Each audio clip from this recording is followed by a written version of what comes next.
Hi, this is Andy Knell, International Creative Headhunter. I'm back in Cannes again with Acontecendo Key. We are conducting a number of interviews with key creative figures from the advertising industry, finding out their thoughts on international creative talent and on hiring the best people from around the world.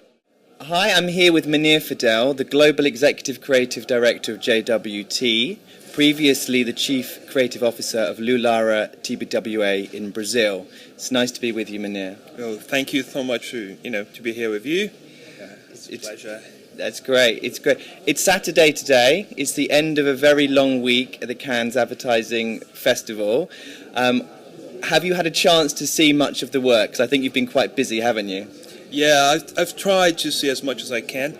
I've been, around on seminars too and some client meetings. But I could see at least part of it. We always have the feeling that we were missing something. Absolutely. I think Cannes is an interesting week because obviously there's a heck of a lot of work being shown, but it's a really important time to have clients come out and spend time with the agency as well. What do you think, sort of from a client's point of view, do you think they gain from Cannes?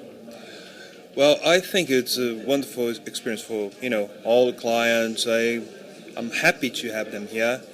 And when you have your clients seeing all kinds of ideas, so different perspectives, and, many times on the same brief, I think it opened their eyes, opened their mind. So I hope when we come back, we have, more freedom and more vocabulary to talk about, yeah?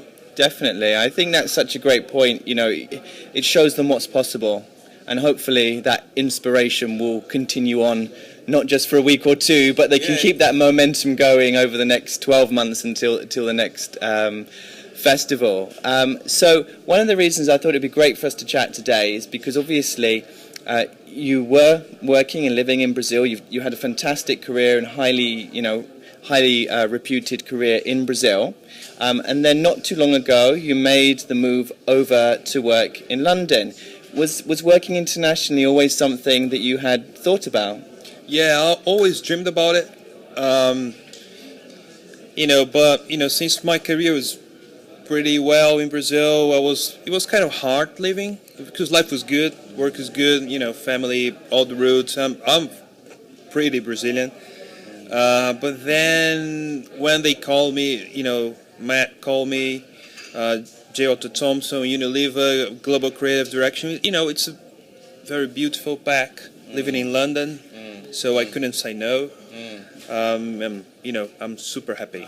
Is it something that you would recommend to any young creative that's looking to further their career? And if so, what would you say are the biggest differences that you personally found since you've been in London?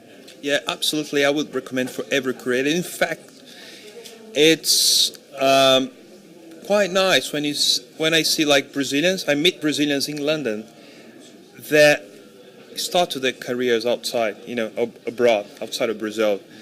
So you see that the way of working is pretty different. I work in this industry for like 20 years, and I'm learning every day. So in Brazil, I wasn't learning anymore. So I was chopping wood, So London for me is like I can take care of the blade of the axe to chop it again. So for me, it's a pretty rich experience. The way of working is really, I think in London, you have a deeper understanding of the brand.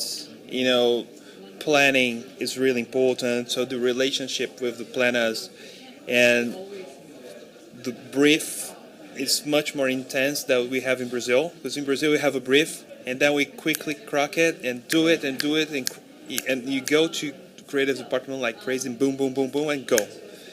In London, at least at J. Walter Thompson, it's another involvement. So we go to work on the planet with the planners on the brief, and we spend a long time, which is really cool because you have another relationship with the client, and then when you come, you have this proposition to work, and it's very simple, and the work goes boom, you go once. So it's great, and I think the first point you mentioned about the learning opportunity to kind of broaden your experience on a professional basis is obviously something that's great. And of course, on the personal side as well, you're married, you've got a young baby. I suppose there's some sort of notable kind of personal and family benefits, of course, to living overseas as well. Yeah, so in my personal life, it's great right now. I was telling to my friends over here, hey, can't you believe that I'm there in London for 6 months now? We've forgotten the house door open twice, like absolutely open. In Brazil, it's impossible. If you leave your house, your house open, yeah, you're in trouble, man. Yeah. So, London is a great city. It's like multicultural, embraces everybody.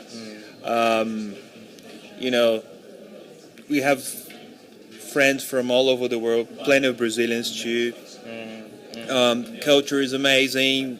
I can't say more than that because everybody knows what London provides. Yeah. So in my opinion, it's like the best city in the world. We're not going to talk about Brexit today. No. That's for another occasion. But we can certainly say it's a very cosmopolitan city, and of course, I suppose in a way that it's nice having people there already as an international city that can help you settle in as well. I suppose my final question, and I'd love to share your thoughts. Do you have any tips for a young creative thinking of working overseas? In terms of the kind of work they should be trying to make, or the way they should be presenting themselves in terms of trying to work on international brands, or just trying to focus on developing ideas that are translatable internationally speaking. Any particular tips you would say to young creatives? Yeah, I think they already know, Andy. When I look at books from all over the world, I think they're very international now. If it's a book from a Brazilian creative and creators from India, you look like the ideas are already international. So if you want to work in London or New York, it's good to have that. But I wouldn't lose the regional spice, because I think that makes a difference. Because sometimes I think that everybody tries to do like, okay, this is my idea, and this is the case study, and the problem, the solution, whatever, and boom. It's always kind of the same formula, right? Which is good. You're doing a great job, so you're ahead of many others. But bring your culture, bring your spice. That's my tip. Don't lose your roots. I absolutely agree with that. I mean, in my role as an international headhunter, one of the things I always emphasize to my clients is the fresh perspectives that you can bring into the creative brief, into the campaign development process, bringing in people from different markets who've got different backgrounds, different cultural insights and personal life experiences. They all can add new dimensions to the creative work. And fundamentally, I think that's something that we should continue to embrace and encourage wherever possible. Yeah, absolutely. I don't see why, an agency from London will hire a Brazilian who behaves like a Londoner. It's easier to hire, someone who's already there. But hey, I want that guy, that charm, that thing. But hey, this guy also doing pretty good international stuff. So it's a good mix. Totally. But we can certainly agree that both Brazilians and British like a good pint of beer. Yeah, that happens a lot. Thank you very much for joining us today. Thank you, Andy. Really good to see you. Cheers. Bye.